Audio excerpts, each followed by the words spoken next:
सर्वप्रथम करुणा के सागर तथागत गौतम बुद्ध, सामाजिक परिवर्तन के विरोध, शिक्षा के जनक महात्मा ज्योतिबा फूले, आरक्षण के जनक कोल्हापुर विरासत के कुर्मी राजा छत्रपति साहू जी महाराज, भारतीय संविधान के रचयिता, बौद्ध सत्व, भारत रत्न परम पूज्य बाबा साहेब डॉक्टर भीमराव अम्बेडकर, दलितों, पिछड़ों, गरीबों, मुस्लिमों और आदिवासियों को राजनीति की मुख्य धारा में लाने वाले balm safe BS4 Bahujan Samaj party के संस्थापक मान्यवर श्री कांसी राम साहेब एवं बहुजन समाज के जन्मे उन तमाम संतों, गुरुओं और महापुरुषों के चरणों में श्रद्धा के सुमन अर्पित करते हुए और बहन कुमारी मायावती जी को अपना आदर्श नेता मानते हुए और आज की उड़ीसा स्टेट की बीटा बैठक में हमारे बीच उपस्थित केंद्रीय स्टेट कोऑर्डिनेटर लालजी मेधांकर जी, केंद्रीय स्टेट कोऑर्डिनेटर चंपालाल जी, साथ ही प्रदेश के अध्यक्ष श्री टंकाधर बाग जी, प्रदेश के उपाध्यक्ष Shri Sudhir Nayak ji, state general secretary Shri Madhusudan Yadav ji, Saroj Malik ji, Vibhuti Bhushan Kumar ji, Manoranjan Thackeray जी, नारायण बेसरा जी, विभूति भूषण माधी जी, साथ ही अरुण चरण मलिक जी, राजेंद्र भाटी जी, गांधी महानंद जी, देवी किरण भाटी जी, श्री जोगेश्वर सागर जी, श्री सीताराम रविदास जी, श्री अहमद खान जी और साथ ही तमाम जिलों के जिला अध्यक्ष और तमाम बहुजन समाज पार्टी के जवान सिपाहियों, आप सभी लोगों को मेरी तरफ से क्रांतिकारी जय भीम। और निश्चित तौर से ये मेरा फर्स्ट विजिट है उड़ीसा में। पहली बार मैं अपनी लाइफ में भुवनेश्वर आया हूँ और पहली बार उड़ीसा भी आया और वाकई जिससे से बताया कि सारे देश के सारे स्टेटों में मैंने काम किया। स्टार्टिंग से मैंने काम किया, स्टार्टिंग स्टेट मेरा केरला, तमिलनाडु और पौडीचेरी, उसके बाद तेलंगाना, आंध्रा में मैंने काम करीब 7-8 साल मैंने काम किया। उसके बाद करीब अभी राजस्थान, मध्य प्रदेश, छत्तीसगढ़, बिहार, झारखंड और आपके बंगाल, उड़ीसा का इंचार्ज हूँ और इससे कई हरियाणा भी मैंने काम किया। सारे स्टेटों में लगभग काम किया है। नो डाउट थोड़ा एक्सपीरियंस है, बहुत नहीं, थोड़ा एक्सपीरियंस राजनीति का है। तो वाकई जब मैं फर्स्ट एक्सपीरियंस था, मुझे लगा कि उड़ीसा में क्या होगा, कुछ होगा भी कि नहीं होगा। तो काफ़ी दिनों से मन में उथल पुथल चल रहा था कि उड़ीसा खड़ा हो पाएगा नहीं खड़ा हो पाएगा।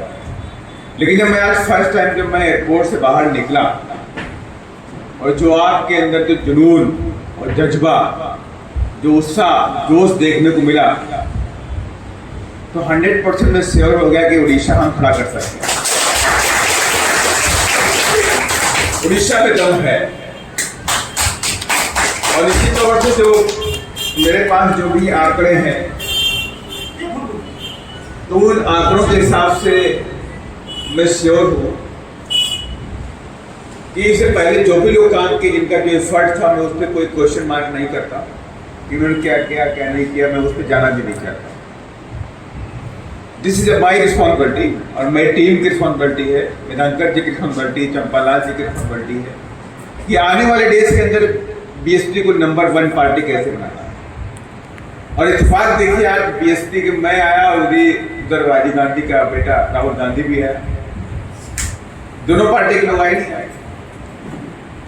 तो इत्तेफाक भी है कि अब कांग्रेस और BJD और BJP का काम खत्म होने वाला है और उड़ीसा में BSP का राज।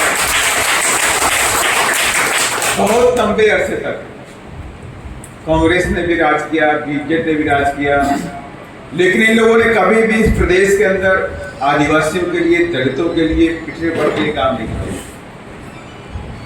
एक सरकार लंबे समय तक थी, वो तो उसको हम कह सकते हैं मगरमच्छ वाली सरकार।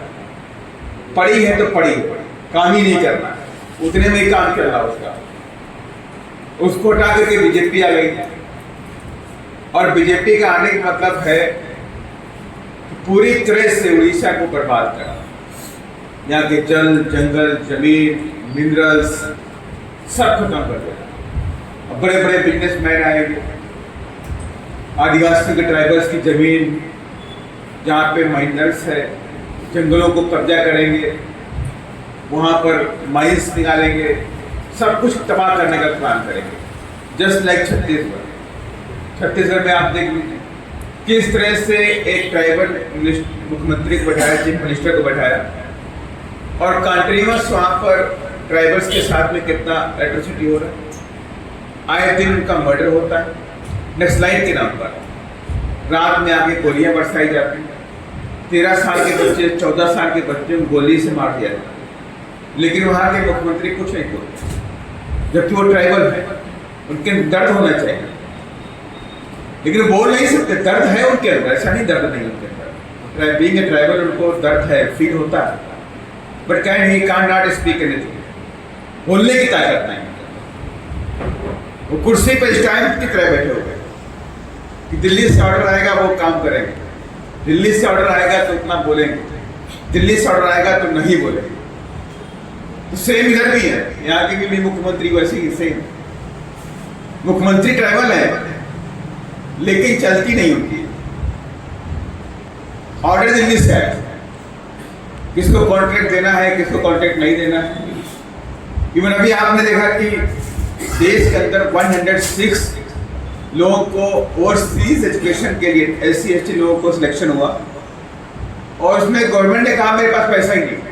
जो SC/ST के बच्चे जो विदेशों में पढ़ने के लिए आगे बढ़ रहे थे, उन्होंने कंपटीशन को क्वालिफाई किया और गवर्नमेंट से कहा कि मेरी फीस जमा करिए।